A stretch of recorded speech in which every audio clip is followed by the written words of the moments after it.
नमस्कार। बड़ा ही महत्वपूर्ण प्रश्न है कि किसी भी व्यक्ति का विवाह कब होगा,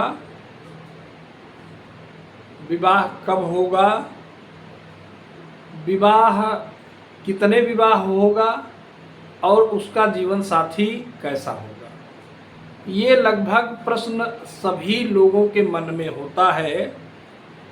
तो ज्योतिषियों ने, महर्षियों ने, आचार्यों ने इसको जानने की विधि बताया है कि कैसे ये जाना जाए कि किसी भी व्यक्ति का विवाह कब होगा।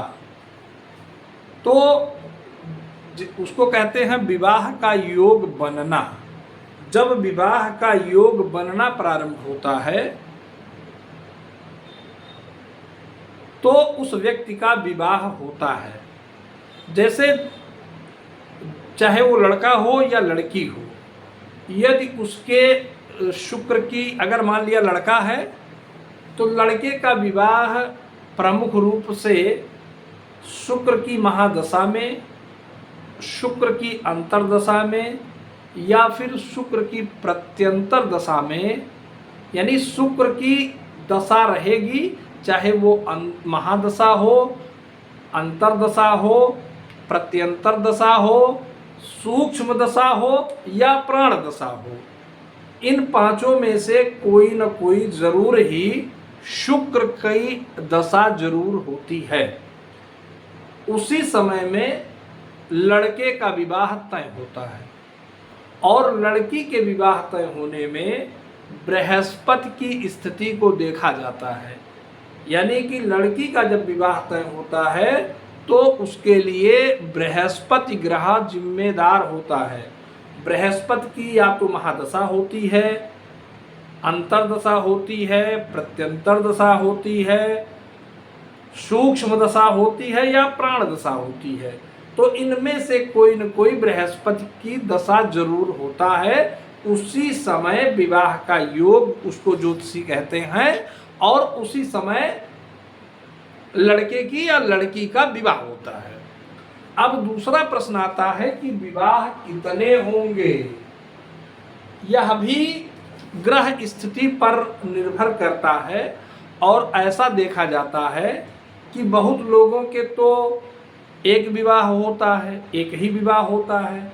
ऐसा बहुत बार देखा जाता है कि किसी का विवाह होता है और उसका फिर जो है विवाद हो जाता है, तो फिर तलाक हो जाते हैं, या फिर वो लड़की और लड़के बहुत दिनों तक कोर्ट कचहरी के दरवाजे घूमते हैं, या फिर ऐसी परिस्थितियां पैदा हो जाती हैं कि दोनों अलग अलग हो जाते हैं और लड़के का अलग विवाह होता है, दूसरा विवाह हो जाता है, या लड़की का दूसरा विवाह हो जाता है। या बहुत बार तो ऐसा भी देखा गया है कि जिस भी लड़के का मान लिया है तो एक विवाह हुआ तो लड़की मर गई, दूसरा विवाह हुआ तो लड़की मर गई, ऐसा भी देखने को मिलता है। या कोई लड़की है तो उसका भी ऐसा देखने को मिलता है कि उसका जो है एक विवाह हुआ लड़का मर गया, फिर दूसरा विवाह हुआ लड़का मर गया। तो इन परिस्थितियों में भी विवाह कई बार जो है एक विवाह ही ना होकर दो तीन बार विवाह करना पड़ता है। किन्हीं परिस्थितियों में ऐसी परिस्थितियां पैदा हो जाती हैं, विवाद हो जाता है या जीवन साथी की मृत्यु हो जाती है, तो इसके लिए भी ग्रह स्थिति जिम्मेदार है, जिसमें पाप ग्रहों के कारण यदि सप्तम भाव में पाप ग्रह हो तो वैवाहिक जीवन में कलेश उत्पन्न होता है और कई प्रकार की प्रॉब्लम्स उत्पन्न हो जाती है।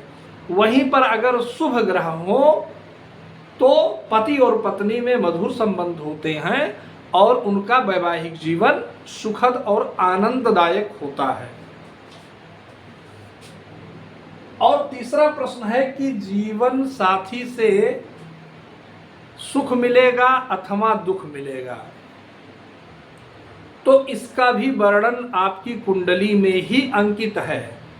अगर आपकी कुंडली में शुभ ग्रह हैं तो निश्चित ही आपको जीवन में अपने पार्टनर से सुख मिलेगा, पार्टनर आपको कोऑपरेट करने वाला मिलेगा, संपत्तिवान मिलेगा, अच्छे आचरण वाला मिलेगा, अच्छे तरीके से सुशिक्षित और एजुकेटेड मिलेगा, या फिर नौकरी या व्यवसाय करने वाला, जैसी भी ग्रह स्थिति होती है उस प्रकार से पार्टनर की प्राप्ति होती है। वहीं पर अगर कुंडली में सप्तम भाव में पाप ग्रह हो, उसमें भी ग्रहों की कैटेगरी है।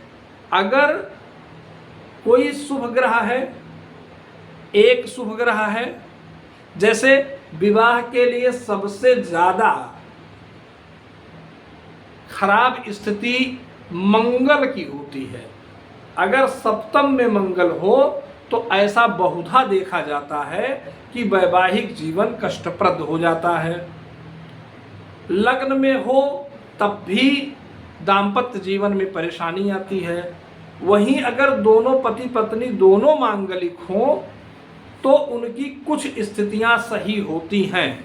अगर दोनों में से कोई एक ही मांगलिक है तब भी जीवन में कई प्रकार की प्रॉब्लम्स आते हैं और डाइवोर्स भी हो जाते हैं, विवाह विच्छेद हो जाता है, या फिर आपसी विवाद की स्थितियां, क्लेश की स्थितियां पैदा हो जाती हैं। अब आगे देखेंगे, अगर सप्तम भाव में किसी के सूर्य बैठा हो तो ऐसा जातक क्रोधी होता है, गुस्से वाला होता है और किसी की बात को ना सुनने ना समझने वाला होता है। वहीं पर यदि सप्तम में कर्क राशि हो और वहां पर बुध ग्रह बैठा हो तो निश्चित ही तलाक होता है, ऐसा ज्योतिष शास्त्रों में वर्णन आता है। बृहस्पति के होने से पति पत्नी में मधुर संबंध बनते हैं और उनका वैवाहिक जीवन अच्छा होता है। शुक्र भी अच्छी स्थिति को बनाने वाला होता है। वहीं पर शनि, राहु और केतु तीनों ग्रह में से कोई ग्रह सप्तम भाव में हो तो वह निश्चित ही वैवाहिक जीवन में कुछ ना कुछ कष्ट क्लेश को जन्म जरूर देता है।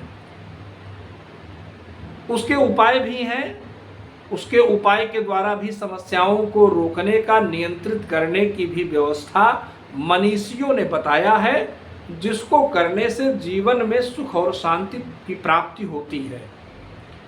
तो इस प्रकार से जातक आप अपने जीवन के बारे में जान सकते हैं कि आपका विवाह कब होगा, विवाह होगा तो किस तरीके से होगा, आपका लाइफ पार्टनर कैसा होगा, आपको वैवाहिक जीवन में किस तरीके का सुख मिलेगा और आपका वैवाहिक जीवन किस प्रकार से व्यतीत होगा। नमस्कार।